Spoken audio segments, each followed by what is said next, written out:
Hola, ahí, bien. Antes que nada, este tipo de eventos y conferencias no son posibles si no es con la colaboración de los sponsors, así que voy a pedir un fuerte aplauso para todos los sponsors que nos apoyan y hacen posible que se pueda realizar este tipo de eventos y conferencias. Bueno, antes que nada voy a empezar con una pequeña encuesta. Me gusta ver qué tan avanzado está el tema en la comunidad, así que la primera pregunta es, ¿alguien escuchó hablar de Bitcoin? Escuchar hablar, no necesariamente tienen que ser expertos, algo. Bueno, bien, bastante bien. Segunda pregunta, ¿alguien compró, adquirió? ¿Compró no? Puede ser que alguien le haya transferido, puede ser que haya alguna vez hecho una transacción. ¿Alguien adquirió alguna vez una criptomoneda? ¿Cualquiera? Ya, vamos menos. Perfecto. ¿Alguien escuchó hablar de contratos inteligentes? Bueno, bien, bastante gente. ¿Alguien desarrolló algo sobre blockchain? Bien, los menos, ¿sí? Esto es súper interesante. Tuve la suerte de estar viajando por distintos lugares de Latinoamérica en el último tiempo y me gustan hacer estas preguntas porque las respuestas van variando. Me pasó estar en Colombia la semana pasada y había muy poco de gente que desarrollaba en blockchain, sin embargo todo el mundo, todos, cuando pregunté sobre Bitcoin levantaron la mano y cuando pregunté si alguien tenía criptomoneda, casi que saltaban. Tremendo la adopción que tienen a nivel de adquirir criptomonedas, pero no tanto a nivel de desarrollo. Y en cambio, en lo que va de Uruguay, Argentina, de la parte más sur de Latinoamérica, es más común volcarse al desarrollo y no tanto a lo que es el trading. Súper interesante cómo va cambiando el perfil según la zona geográfica. Pero bueno, vamos a hablar un poquito de lo que es el desarrollo en blockchain. Yo estoy desarrollando blockchain ya hace más o menos un año, un poco más, y uno va conociendo gente, va en su entorno y va contando que desarrolla en blockchain. Y cada uno que uno le cuenta, cada persona que uno le cuenta tiene como distintas reacciones cuando uno habla de blockchain, porque no se termina de entender qué es blockchain, para qué sirve. Entonces, lo primero que me pasó es contar en mi familia, que estaba desarrollando en blockchain, y un poco me miraban con esta cara, ¿no? Como, ¿qué cosa? ¿Qué estamos hablando? Es una cosa súper difícil, no entiendo, no me expliques. Imagínense que mi madre recién está empezando a usar WhatsApp, Facebook, todo, le vengo a hablar de blockchain. Dificilísimo, ¿no? Pero son ese mito que quiero derrumbar, ¿no? Blockchain no es difícil para nada. Nada más lo tenemos que entender. Después me pasó a hablar con colegas, ¿no? Gente de la profesión, desarrolladores. Cuando uno empieza a hablar de blockchain, que blockchain esto, que blockchain lo otro, ponen a usar blockchain esto y lo otro, te miran con esta cara. Decís, estás vendiendo humo. ¿Qué es lo que me estás diciendo? No, blockchain esto es una mentira, te dicen. Eso es lo que pasa mucho en el ambiente entre los colegas, ¿no? Y después lo comenté entre mis amigos. Le conté, mirá, estoy desarrollando blockchain, no sé si escuchaste hablar de Bitcoin, qué sé yo, y lo primero que piensan es esto. Este tipo es multimillonario, está forrado en plata. La verdad es que ninguna de esas es cierta. No es algo súper complejo, no es mentira, nadie que desarrolla en blockchain multimillonario, al menos muy pocos. La realidad es esta, del desarrollo de blockchain. Lo mismo que los desarrolladores convencionales, ¿sí? Son gente que están adelante de la computadora y desarrollan, como cualquier otro desarrollador. Así que un poco derrumbar esos mitos y ahora sí nos vamos a meter a entender un poquito qué es esto de blockchain. Vamos a hacer un poquito de historia, ¿no? Vamos a viajar en el tiempo, nos subimos al DeLorean, vamos 10 o 20 años atrás, la época que aparecía Internet. Yo un poco deschavo mi edad, ¿no? Con esto, pero cuando yo era chico no había Internet. Y cuando yo quería tener conocimiento, no me quedaba otra que ir de repente a una biblioteca a hablar con alguien que sabía de un tema, pero no teníamos el conocimiento en la palma de la mano, era muy difícil de obtener. Entonces, si vamos mirando con el transcurso del tiempo, con la aparición de Internet, eso cambió. Hoy tenemos el conocimiento en la palma de la mano. Tenemos dispositivos móviles, tenemos computadoras, ¿sí? Y tenemos distintas fuentes de información, que es súper importante, porque nos da la oportunidad a nosotros de elegir cuál es la verdad que queremos saber, cuál es el conocimiento que queremos tomar, ¿sí? Antes teníamos una sola fuente, nos enterábamos de una sola cosa. Y hoy tenemos acceso a la información de forma muy fácil, ¿sí? A esa etapa, digamos, ese cambio que hubo se la llama la Internet del conocimiento, porque nos acercó el conocimiento a la palma de la mano, ¿sí? Y esa Internet del conocimiento tiene muchas ventajas. Tenemos acceso democrático al conocimiento, todo el mundo puede acceder, salvo, digamos, algunas políticas restrictivas, obviamente, cualquiera puede acceder a la información, ¿sí? No importa en qué parte del mundo está, ni quién sos, ni qué condición tenés, podés acceder a la información. y a un bajo costo. Hoy tenemos todos un plan de datos, tenemos acceso a una red de Wi-Fi gratuita y podemos acceder a la información y navegar, ¿sí? Sin embargo, esta Internet del conocimiento tiene una gran falla, que la información que tenemos es copiable, ¿sí? Es totalmente duplicable. Si tenemos una foto, yo ahora le saco una foto del auditorio, la subo a mi Instagram, tranquilamente puede venir alguno de ustedes, tomar la misma foto y subirla a su red social. Y la realidad es que si comparamos las dos fotos son exactamente iguales, no tenemos forma de darnos cuenta cuál es la original. Independientemente de que capaz hay algún mecanismo para identificar cuál es la primera, cuál es la original y no, a simple vista vemos las dos imágenes y tienen exactamente la misma información, ¿sí? Son totalmente iguales. Y si quieren pensarlo de otra forma, piénsenlo como un billete.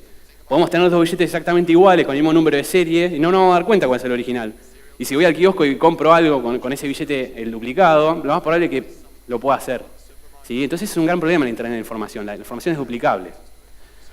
Además tenemos otra característica, es que nosotros transferimos información, ¿sí? Solamente información, no transferimos valor. Si nosotros hacemos una transacción bancaria, lo que estamos haciendo en realidad es avisarle a nuestro banco que debite nuestra cuenta y que la acredite en la cuenta del otro. No estamos transfiriéndole valor. Eso lo vamos a entender un poco hablando de lo que sí logra blockchain en la Internet del valor, ¿sí? Cambiamos el concepto, mantenemos las ventajas de la Internet del conocimiento, tenemos acceso democrático, cualquiera de nosotros puede acceder a lo que es una blockchain y a interactuar con la misma. Tenemos bajo costo de transacciones, muy bajo costo de transacciones. Por más que a veces nos cuesta entender, no, voy a comprarme algo con un Bitcoin y me sale más lo que pago de transacción que lo que me sale comprar, me voy a tomar un café, me sale más la transacción que el café. Bueno, eso está cambiando, pero independientemente de eso, los invito a probar hacer una transacción internacional, una transferencia internacional. Van a estar un montón de tiempo, probablemente días, van a estar pagando costos altísimos y el resultado encima es el mismo o peor. Entonces, blockchain tiene esa ventaja, ¿sí? Podemos hacer con bajo costo transacciones inmediatas y ahí sí transferimos realmente valor. ¿Por qué? Porque los activos digitales que tenemos son únicos, no son copiables. Si yo tengo un Bitcoin y se lo quiero transferir a alguno de ustedes, no lo voy a hacer. Igual tampoco tengo el Bitcoin, así que no va a suceder. Pero si lo tuviera y si lo quisiera transferir a alguno de ustedes, si tengo el Bitcoin y lo transfiero, ya no lo tengo más, ¿sí? Ese Bitcoin es único, no tiene una copia, no existen dos Bitcoin copiados, repetidos, ¿sí? Entonces es súper importante que lo que hacemos ahora es transferir valor, ¿sí? Y eso mismo pasa con los contratos y con toda la tecnología de blockchain. Estamos transfiriendo valor. Vamos a hablar un poquito más de la Internet del valor. Ya nos vamos a meter en las distintas componentes que tiene. Las distintas componentes que tienen son blockchain en sí, las criptomonedas o Bitcoin y los contratos inteligentes. Entonces, vamos a empezar hablando de blockchain. No vamos a entrar en detalles técnicos sobre blockchain porque es bastante complejo el tema. Obviamente los invito a investigar, es súper interesante. No es difícil, pero sí es complejo, ¿sí? Es algo que no es trivial, pero no es difícil, se puede entender, ¿sí? Pero lo que sí quiero que se lleven, si nunca tuvieron una aproximación a blockchain, es que blockchain es una tecnología que nos permite guardar información que es transparente, que todo el mundo puede ver, ¿sí? Cualquiera de nosotros puede acceder a la blockchain y ver la información que está subida. Piénsenla como un libro contable de transacciones, donde todo el mundo puede ver quién le transfirió a quién, y además es inmutable, no se puede modificar. Lo que está subido en la blockchain nadie lo puede cambiar, ¿sí? Si yo subí un dato ahí, queda.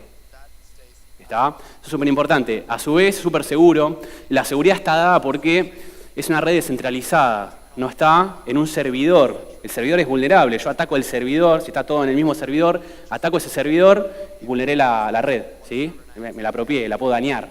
En cambio, una red descentralizada, imagínense que todos nosotros somos una blockchain, cada uno de nosotros somos una computadora destinada a tener una copia de ese libro contable, ¿sí? Esa computadora que nosotros destinamos a hacer copia, le vamos a decir nodo, cada uno de nosotros es un nodo, y para poder vulnerar toda esta red, tenemos que por lo menos comprometer el 51% de la cantidad de nodos que tenemos, ¿sí? Imagínense en esta sala, ¿sí? Que podemos, no sé, tener bastante cantidad de nodos como para hacerla segura. Imagínense en una red que tiene más de 10.000 nodos. Es muy difícil, ¿sí? Y además de ser muy difícil, es muy costoso. Alguien que quisiera atacar una red de más de 10.000 nodos pierde más plata de la que gana, ¿sí? Tiene que invertir mucha capacidad, algo que es muy difícil de hacer, y encima, y si lo logra, encima perdió plata, ¿sí? Y si usa ese mismo poder de cómputo en favorecer a la red, puede tener más beneficios económicos. Entonces eso lo hace súper seguro, ¿sí? Y cuando hablamos de seguridad hablamos de cantidad de gente que participa de la red. Cuanto más gente participa en una blockchain, más segura es. Pero cuando le digo todas estas ventajas de tener transacciones rápidas, costo bajo, inmutabilidad, transparencia y todo, que hablamos de blockchain, en realidad estamos hablando indirectamente de Bitcoin. ¿Por qué? Lo primero que existió fue Bitcoin. Bitcoin hace poco cumplió su white paper, cumplió 10 años, que es un montón de tiempo. No sé, si me preguntan a mí, yo igual sigo pensando que Matrix salió hace 5 años, ya tiene como 20 años esa película, pero si me hablan de Bitcoin, yo pienso que está hace 2 años, Bitcoin está hace 10 ya. Y la verdad es una tecnología súper estable, nunca fue hackeada, Bitcoin, y fue la que trajo todas estas ventajas. Y ahí es donde alguien dijo, si Bitcoin puede hacer todo esto, esta tecnología se puede usar para un montón de cosas, ¿sí? Pero en realidad cuando hablamos de transparencia, inmutabilidad, transacciones de bajo costo, transacciones rápidas, etcétera, estamos hablando de Bitcoin, ¿sí? Y por eso es súper importante. Y además, como les conté, la seguridad de Bitcoin es la más grande, porque es la que más nodos tiene, ¿sí? Es la que más gente, la que más adopción tiene y la que más nodos tiene, ¿sí? Entonces, es la más segura. Vamos a entender un poquito de por qué Bitcoin, por qué es tan importante Bitcoin. Si nosotros lo pensamos como usamos el dinero habitualmente, tal vez no se parece tanto al dinero, ¿no? O sea, tiene muchas características mejores, pero no es tan parecido al dinero, sino por ahí es más parecido hoy a lo que es el oro, al menos al nivel de adopción que tenemos, ¿sí? Se está convirtiendo en una reserva de valor muy interesante. Nosotros en el oro confiamos bastante. ¿Por qué?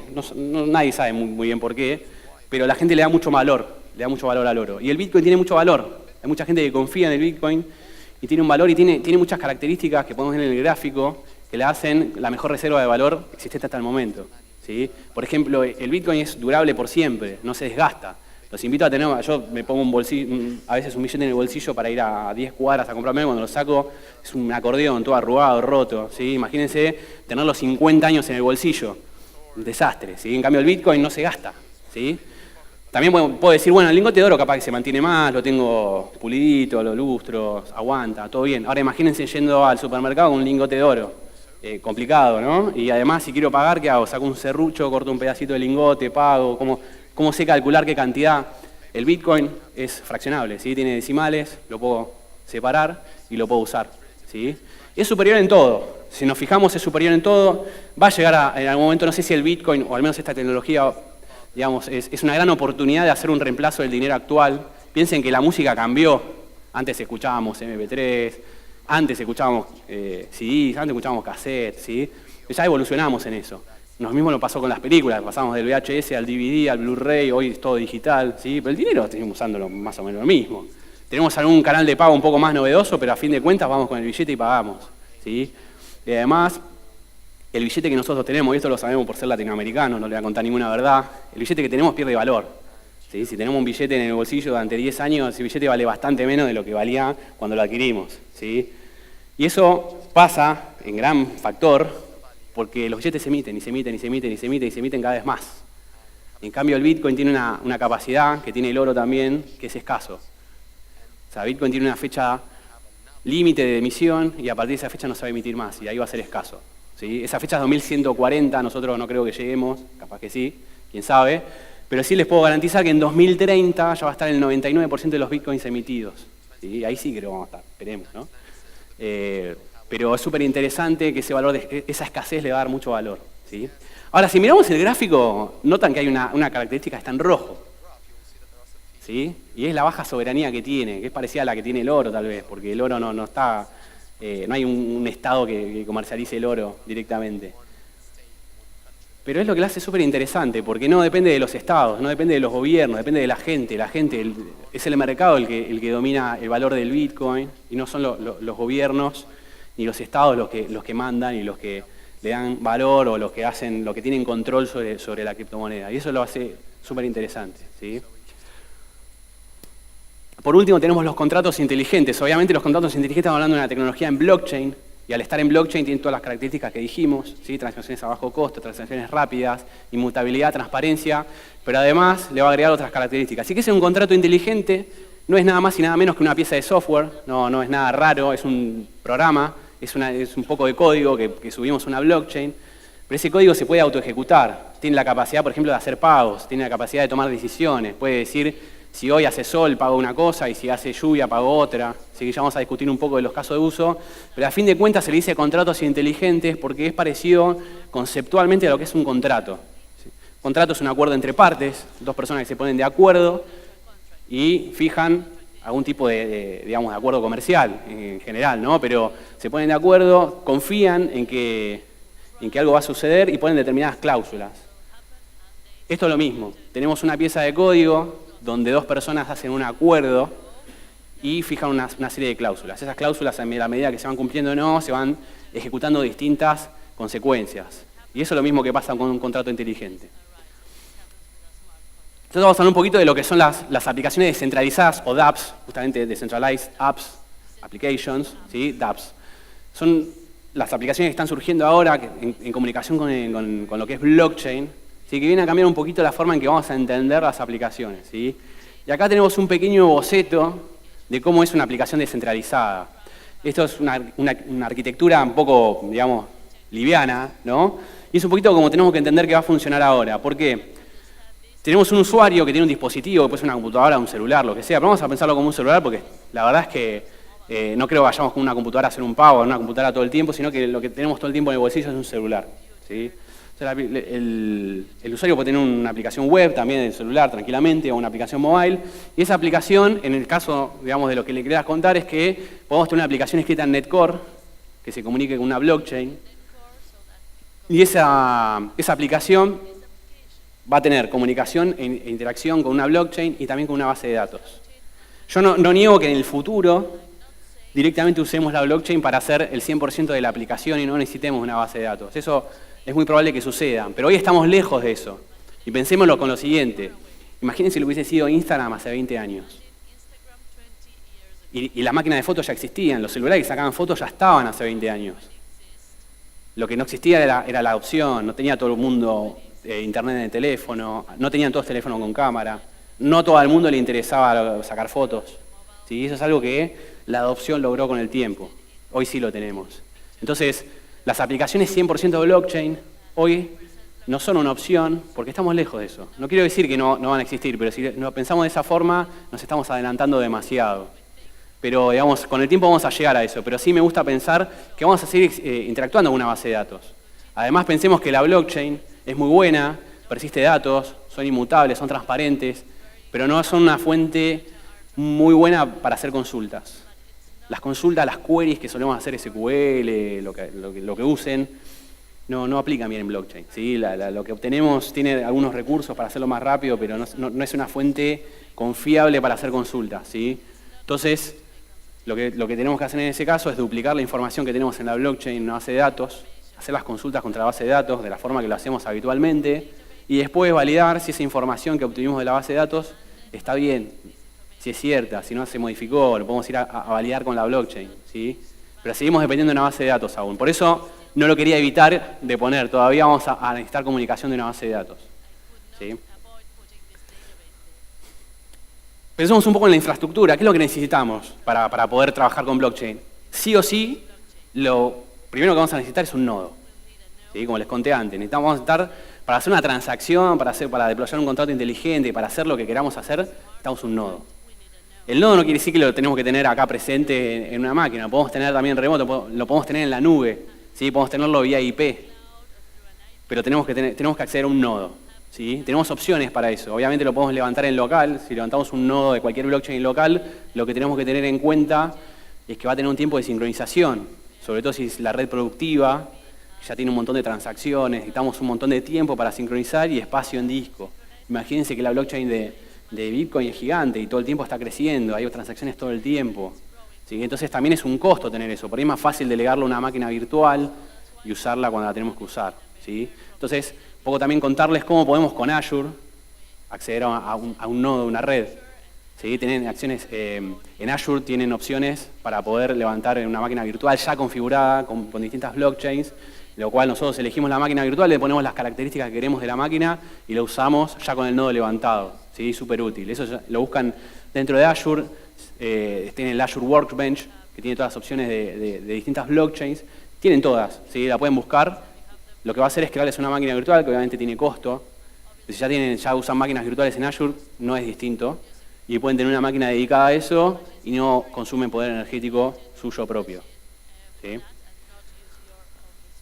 Para lo que es contratos inteligentes, hay distintas plataformas. ¿Sí? Por ahí la más conocida es Ethereum, porque fue la primera que apareció con esta idea. Pero les voy a contar sobre otras dos, y les voy a contar por qué, les recomiendo usar RSK.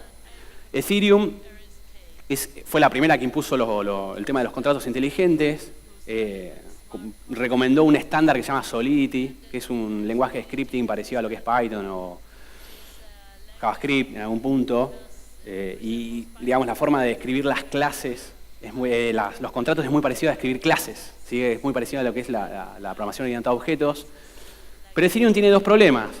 Uno es que el Ether no es escaso, todo el tiempo se están emitiendo Ethers. Entonces, cuando nosotros vamos a escribir un contrato y lo vamos a subir en la red, es muy difícil de antemano saber cuánto va a costar ese contrato.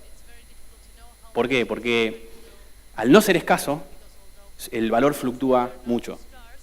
Entonces, nosotros sabemos qué cantidad de Ether va a usar un contrato, pero no sabemos qué valor en dólares o en nuestra moneda va a realmente costar. Entonces, para presupuestar un negocio hoy que todavía seguimos pensando las cosas con nuestra moneda, es muy difícil saber de antemano cuánto va a valer un contrato, ¿sí? Eso es un gran problema. Además, ninguna de estas blockchains, al menos de las primeras dos, de Ethereum y EOS, ninguna usa la red de Bitcoin, que es la más segura, porque tiene sus propias blockchains, tiene sus propios usuarios, sus propios nodos, ¿sí? La de EOS hizo un hincapié grande en mejorar la velocidad de las transacciones, sin embargo lo mismo, tiene una moneda propia y además tiene su propia blockchain. Entonces tenemos el mismo problema. La blockchain de RSK usa la idea de los contratos inteligentes de la misma forma que la hace Ethereum con Solidity. Podemos escribir contratos de la misma forma que lo hacemos en Ethereum, con la diferencia que la moneda con la que vamos a estar trabajando es Bitcoin y que la infraestructura, la red, la seguridad también es la de Bitcoin. Se usa los mismos mineros. Entonces, tenemos la capacidad de usar la blockchain de Bitcoin, que es la más segura, para poder usar contratos inteligentes de la misma forma que hacemos con Ethereum a un valor de transacción más bajo y usando Bitcoin como moneda. ¿Sí? Si quieren empezarlo de otra forma, no sé si conocen lo que son las ICOs o digamos lo que es levantar acciones de una empresa, más o menos, piensen en hacerlas en Bitcoin en lugar de una moneda que no sé ni cuánto vale. ¿Sí? Cambia mucho la regla del juego. Entonces, mi recomendación obviamente es la blockchain de RSK.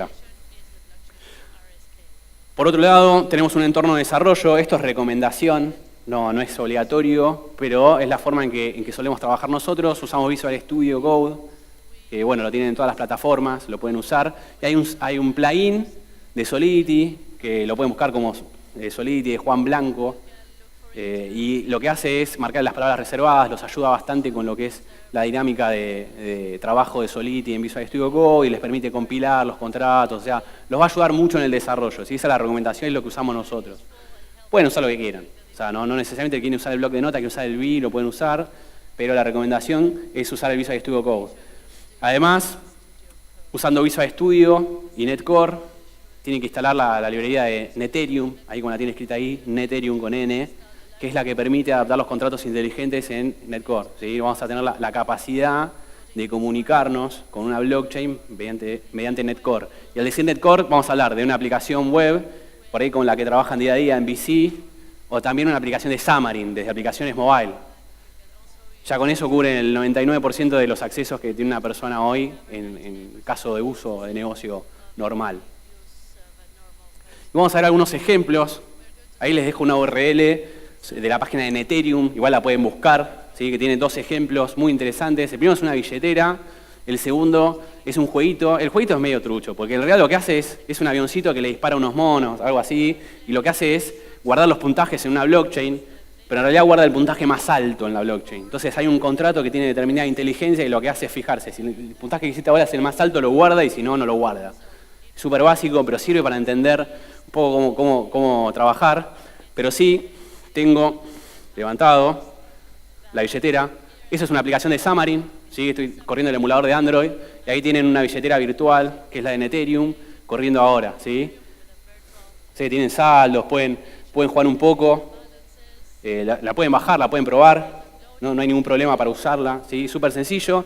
Y no sé si llegaron a ver la presentación, que por ahí es lo que era más interesante para mí, pero está funcionando en una Xbox, ¿sí? Medio loco, ¿no? ¿Quién va a usar? Pero se puede.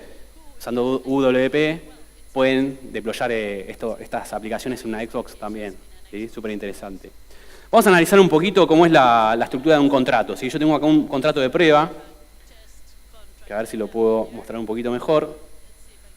Vamos a reducir un poco el tamaño. Pero si se fijan, es más o menos la estructura de una clase, ¿no? Tenemos un contrato, si quieren en lugar de contrato piensen en una clase, pero es muy parecido. Los contratos también tienen herencia, nosotros podemos hacer un contrato base y después hacerlo heredar, que tiene las características. Tiene atributos, tiene métodos, los métodos pueden ser de solo lectura o pueden ser también de escritura. ¿Sí? Ahí, por ejemplo, tienen uno que se llama getGreeting, que es para hacer un saludo, y el getGreeting es solo lectura, no cambia el estado del contrato, o sea, no modifica el valor de ninguna variable. Y eso es importante, porque esos métodos no tienen costo cuando los llamemos. Nosotros podemos hacer consultas sobre un contrato que esté en la blockchain y no nos va a consumir gas, no nos va a costar hacer eso. Pero sí nos va a costar cambiar el estado del contrato, por ejemplo lo que hace el setGreeting, que es cambiar el saludo. ¿Sí? Eso sí nos va a costar gas. Entonces vamos a tener en cuenta eso. Obviamente este es súper simple, hay un montón de medidas de seguridad que hay que tomar a la hora de hacer un contrato, que hay que tener en cuenta. Y sobre todo si vamos a hacer algo del índole financiero, súper importante auditarlos y estar atentos a que no tengamos problemas de seguridad. ¿Sí? Un caso muy conocido de criptomonedas, donde los saldos estaban guardados en un tipo de dato que permitía hacer overflow. Entonces, esas variables, hubo una persona que se dio cuenta que se podían falsear, entonces empezó a tener saldo negativo, negativo, negativo, negativo, hasta que llegó al tope negativo y de repente pasó a tener el tope positivo. Incluso sacó todo su saldo y fue un lío tremendo. ¿Sí?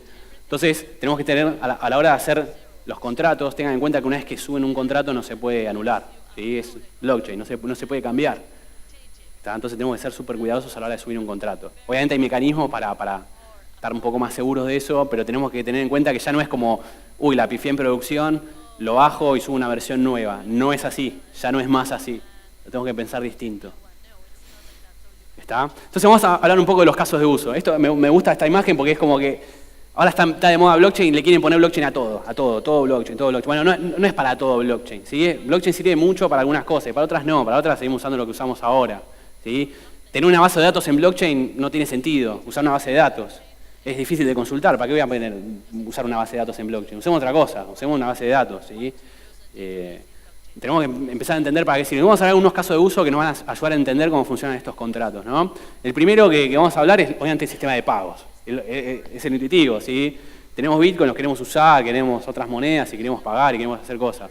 Hoy por ahí tenemos el problema del tiempo de confirmación que tienen las distintas criptomonedas y tal vez queremos hacer un pago, tenemos que esperar 10 minutos a que se acredite. Yo no me imagino a alguno de ustedes yendo al supermercado, pasando los productos en caja, haciendo una transferencia de Bitcoin y quedándose charlando con el cajero así 10 minutos hasta que se confirma la transacción y se va a su casa. ¿No? Ni compran, no lo hacen. En cambio, ya existen desarrollos, en Bitcoin ya tiene el suyo, se llama Lightning Network, que permite hacer canales offline, off-chain de pago y hace que las transacciones sean más rápidas. ¿Sí? Eso ya va a solucionar el tema de los pagos. Así que dentro de poco ya vamos a estar haciendo sistema de pago con criptomonedas, eso no va a ser un problema.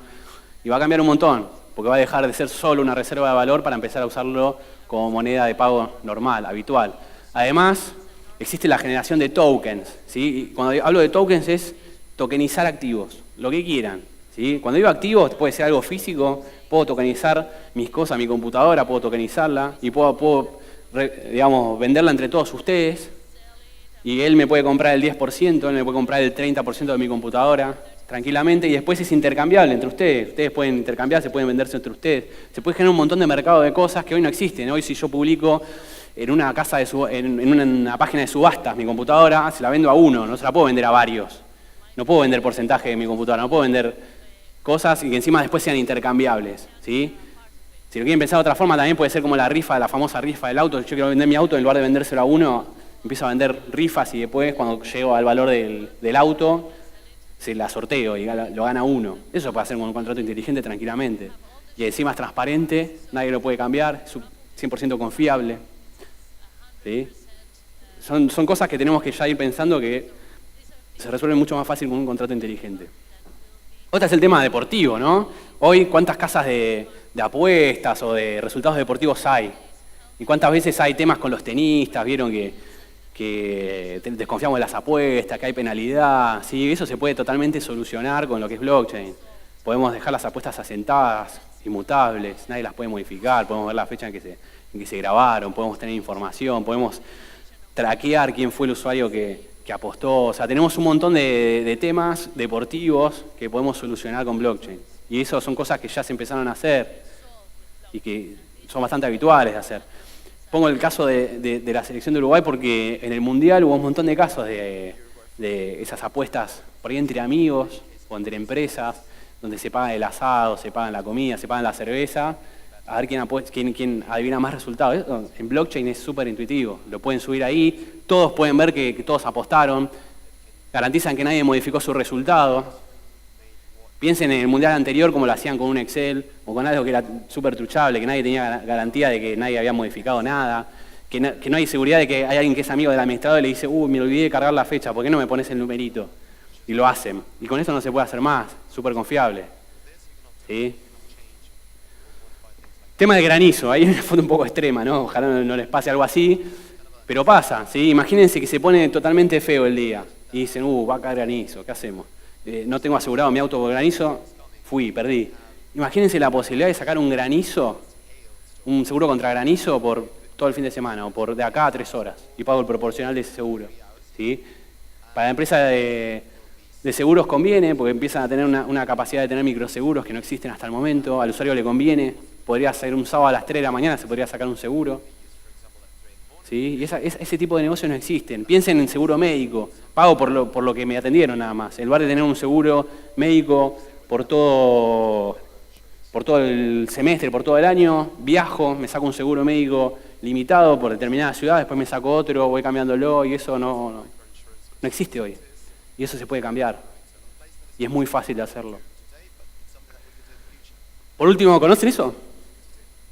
¿Lo conocen? ¿Sí? ¿No? ¿No lo conocen? ¿Alguien lo conoce? Ahí, ¿qué es? Muy bien, es el auto que se maneja solo. Es un auto que sacó Google, que conduce solo. ¿Sí? Y eso existe, está en Estados Unidos, maneja solo, ha tenido algún ajuste, pero anda. ¿Sí? Y imagínense que agarramos entre todos nosotros ahora y hacemos una pequeña colecta. Y decimos, vamos a juntar y vamos a comprar un autito de estos. ¿Sí? Entonces empezamos a juntar, paso ahora por los banquitos, me van dando, algunos me darán un poquito más, otros un poquito menos, por ahí algunos se quiere arriesgar y pone un poco más de dinero, otro dice, mirá, yo voy a poner un poquito porque no me interesa mucho, me da un poquito. ¿Sí? Entre todos juntamos para comprar ese autito. Una vez que lo compramos, lo tenemos acá, sacamos fotitos, todo lindo, y decimos, vamos a ponerlo a trabajar. Y lo ponemos de taxi o de Uber, lo ponemos a recorrer Montevideo, a levantar pasajeros. ¿Sí? Y se pone a trabajar solo, va manejando con un GPS, el pasajero sube, pide el autito, viene, se sube, ya le indicamos a dónde va a ir por GPS, sabe cómo ir, el usuario con su celular, su aplicación, ya abre un canal de pago contra el vehículo, todo el tiempo que esté arriba del vehículo va abriendo el canal de pago, cuando se baja del vehículo se le cierra el canal de pago, se efectúa el pago de ese servicio, el autito va recaudando fondos, cuando se queda sin batería es un auto eléctrico, cuando se va quedando sin combustible, sabe cómo ir a sus estaciones de recarga, va, se recarga solo, usa de su saldo para recargarse. Y cuando llega al final del día, nos reparte entre todos nosotros el proporcional de las ganancias del día. ¿Sí? Al que puso mucho le dará un poco más, al que puso menos le dará un poquito menos y nos reparte entre todos nosotros. ¿Sí? Parece como re loco, ¿no? Parece como 50 años en el futuro esto.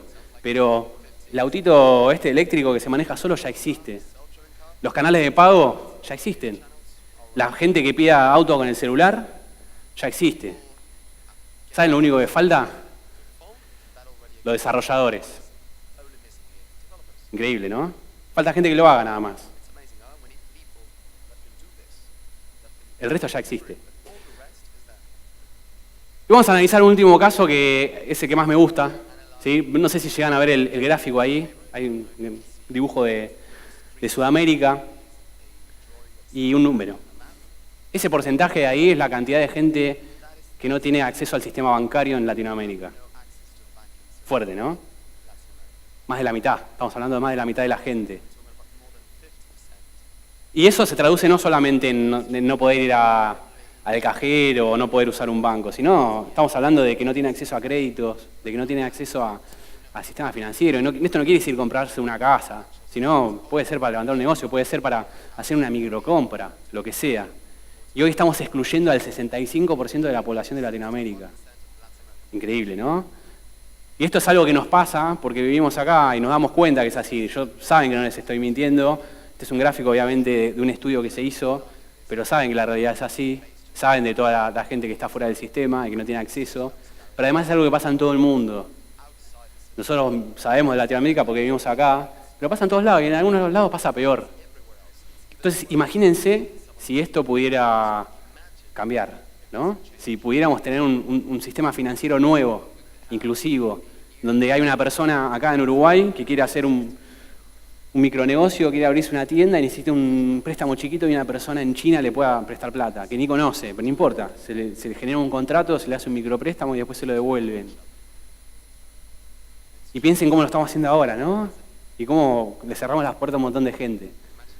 Entonces, está buenísimo los casos de uso de negocio, está buenísimo que piensen porque es lo que nos hace vivir, lo que nos hace comer hoy, pero también está bueno pensarlo desde este punto de vista y cómo podemos cambiar realmente el mundo. Y cómo, digamos, nosotros como parte de Latinoamérica tenemos un rol súper importante en este cambio, porque es muy difícil explicarle a un norteamericano o un europeo sobre esto, sobre la exclusión. Ellos no lo sufren, es muy difícil que ellos generen un caso de uso de esto, no les pasa. Y está bien, o sea, ellos no tienen la culpa.